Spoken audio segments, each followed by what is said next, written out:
सबको जय मसीह।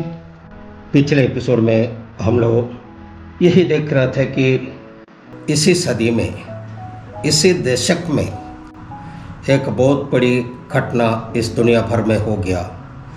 हम लोग सब जानते हैं कोविड-19 का महामारी दुनिया को कैसे पीछे धकेल दिया, ये हमने देखा है। ये सब घटनाक्रम एक आने वाला एकाधिपति शासन के बारे में संकेत देता है।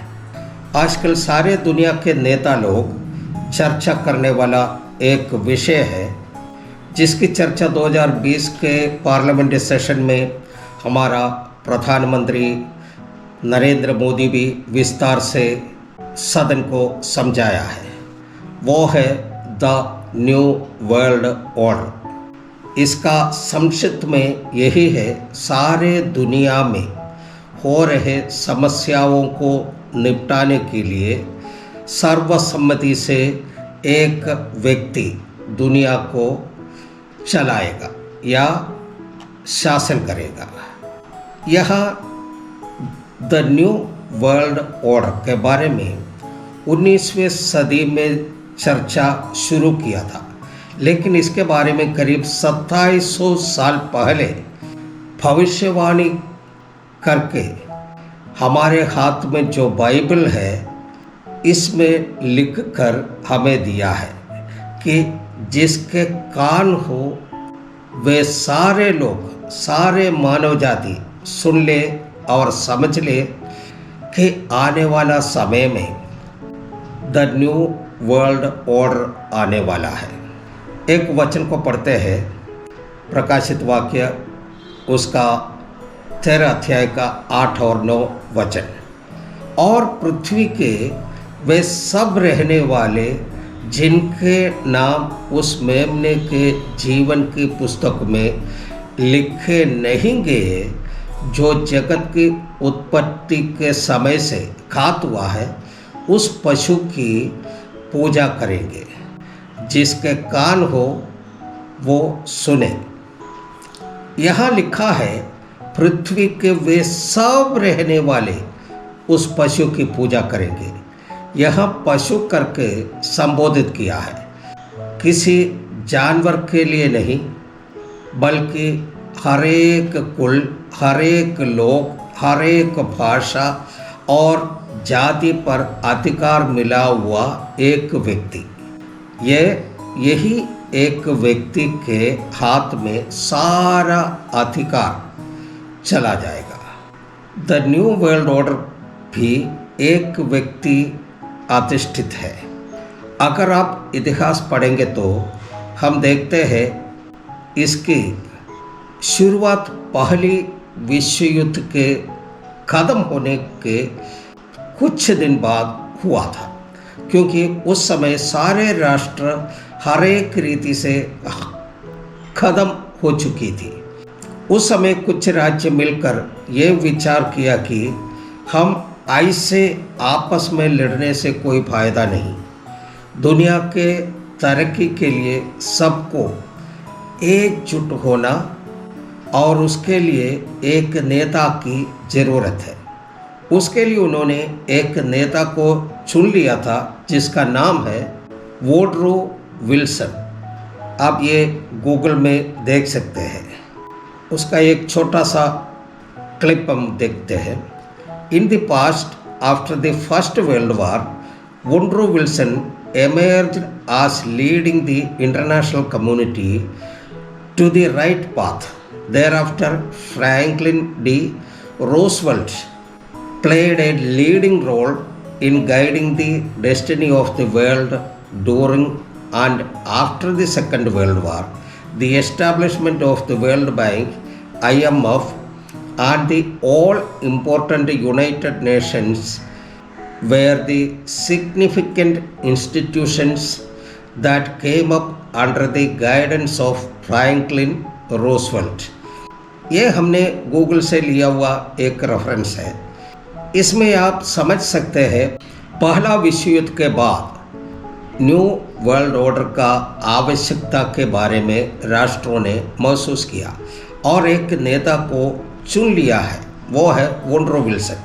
ये व्यक्ति इस ऑर्गेनाइजेशन के लिए ज़्यादा कुछ नहीं कर पाया, फिर से सारे राष्ट्र अलग हो गया। उसके बाद जब दूसरा विश्व युद्ध हो रहे थे, सारे राष्ट्रों का आर्थिक स्थिति चरमराने लगे। तब कुछ राष्ट्र मिल करके पुनः विचार करके फ्रैंकलिन डी रूजवेल्ट को इसका लीडर बना दिया। उन्होंने ही आज दुनिया के जाने माने वाले 3 ऑर्गेनाइजेशन का रूप कल्पना की। वो है United Nations, world bank and IMF यानी इंटरनेशनल मॉनेटरी फंड। फिर से न्यू वर्ल्ड ऑर्डर ठंडा पड़ गया, लेकिन 1980 में कुछ राष्ट्र मिलकर न्यू वर्ल्ड ऑर्डर को आगे बढ़ाने के लिए एक प्लान तैयार किया और एक एजेंडा बनाया। उस प्लान का नाम है शॉर्ट में MMP। इसका पूरा नाम है money control, mind control and population control. और उस एजेंडा का नाम था एजेंडा 2021। ये एजेंडा 2021 में पूरा करने की योजना थी। फिर से गूगल का ही एक राइटअप हम यहाँ पर देना चाहते हैं। फिर से न्यू वर्ल्ड ऑर्डर जो सर उठाना शुरू कर दिया 1991 में गल्फ वार के समय में। फिर से ये the 1991 Persian gulf war was according to President Bush about more than one small country. It is a big idea, a new world order with new ways of working with other nations, peaceful settlement of disputes, solidarity against aggression, reduced and controlled arsenals and just treatment of all peoples. Not long after the war, however, the flow of White House words about New World Order slowed to a trickle. ऐसे एक write up मैंने वो gulf वार का समय में ये फिर से जोर पकड़ लिया। न्यू वर्ल्ड ऑर्डर वाला एक व्यक्ति के हाथ में सारे अधिकार चल जाएगा। उस समय इस दुनिया में एक शासक होगा और बाकी सारे उनका गुलाम होंगे।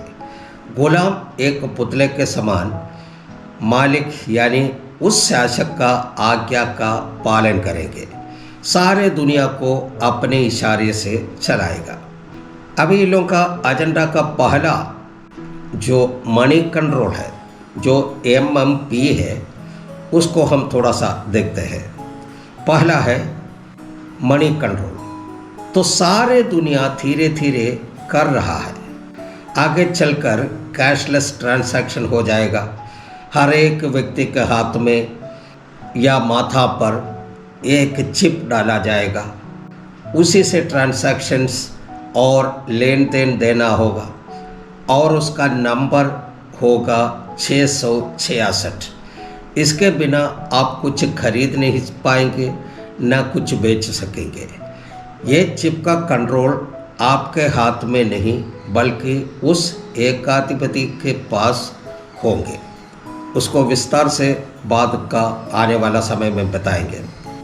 दूसरा है माइंड कंट्रोल। आजकल ये काम communication system, TV channels, social media सब बखूबी से निभा रहा है। आपका जो सोचने का कैपेसिटी है उसको ख़त्म करना चाहते हैं। उसे हर पल ये मीडिया वाला, चैनल वाले, सोशल मीडिया वाले कमज़ोर कर रहे हैं। ये आपको पता भी नहीं चलेगा। धीरे धीरे आपके दिमाग ये मानने के लिए मजबूर हो जाएंगे जो वो बोल रहे हैं वो सही है, और आपका जो माइंड, आपका जो दिमाग, जो आपका सोच, वो सब गलत साबित होगा। आप माने या माने, आपका नरेंद्र मोदी सरकार यही तरीका अपना रहे हैं उनका IT सेल के द्वारा। पॉपुलेशन कंट्रोल जैसे पहले हमने बताया है, एजेंडा 21 ये एजेंडा 2021 में पूरा करने का प्लान था, इसलिए ये नाम दिया गया था। इसके लिए 2019 नवंबर में सबसे खतरनाक वायरस बनाकर सारे दुनिया में फैला दिया। जबकि कुछ महीने पहले बिल गेट्स, जो पिछले साल तक का सबसे धनी व्यक्ति था, उन्होंने बताया था कि अगला युद्ध हथियार से नहीं, बम और मिसाइल से नहीं, बल्कि वायरस से होगा, उनका स्टेटमेंट था। और बिल गेट्स ये भी बोला था कि लोक राष्ट्र सब परमाणु अस्त्र के लिए बजट बनाते हैं, वायरस से निपटने के लिए कोई बजट नहीं। पॉपुलेशन कंट्रोल करने के लिए अभी का समय का कारगर उपाय है वायरस। जैसे अभी कोरोना वायरस के दवाई नहीं दी जाए, वैक्सीन नहीं दी जाए, ऑक्सीजन नहीं दी जाए, पॉपुलेशन ऐसे ही कंट्रोल हो जाएगा। जो हम इस वक्त हमारा भारत में देख रहे थे। ध्यान देने की बात यह है, हमारा भारत दुनिया का दूसरा पॉपुलेटेड देश है। वैक्सीन नहीं, डॉक्टर, नर्स, कर्मचारी सब बेबस, कुछ कर नहीं पाता। मरीज के रिश्तेदार अपने लोगों को बचाने के लिए दर दर भटक रहे हैं। इन सब बातों से हम एक बात समझ लें कि ये न्यू वर्ल्ड ऑर्डर, यानी कि बाइबल उस व्यक्ति को बताते हैं मसीह विरोधी, एंटी क्राइस्ट। ये न्यू वर्ल्ड ऑर्डर वाला भी एक व्यक्ति का अधीन में सारा अधिकार चल जाने का मतलब है। वो आने से पहले यीशु मसीह का आगमन होगा। आप पढ़ने वाले हैं, आप नौकरी करने वाले हो, बिजनेस करने वाले हो, खेती बाड़ी करने वाले हो, डॉक्टर हो, इंजीनियर हो, किसान हो, मजदूर हो, कोई भी हो, वो अपना काम करते रहे। क्योंकि जब तक इस धरती में है, आपको जीने के लिए ये सब का ज़रूरत है। लेकिन आपके अंदर में अगर पापमय जीवन का कलंक है, आपका रूपांतरण में रुकावट डालने वाला कोई भी स्वभाव हो, विस्तार से नहीं बोलूँगा, जितना भी पाप हो, उसके लिए परमेश्वर से क्षमा मांगते हुए यीशु मसीह को अपना उद्धारकर्ता स्वीकार करके बपतिस्मा लेकर पवित्र जीवन नहीं बिताएंगे, वो तुरही के आवाज़ को नहीं सुन सकते हैं।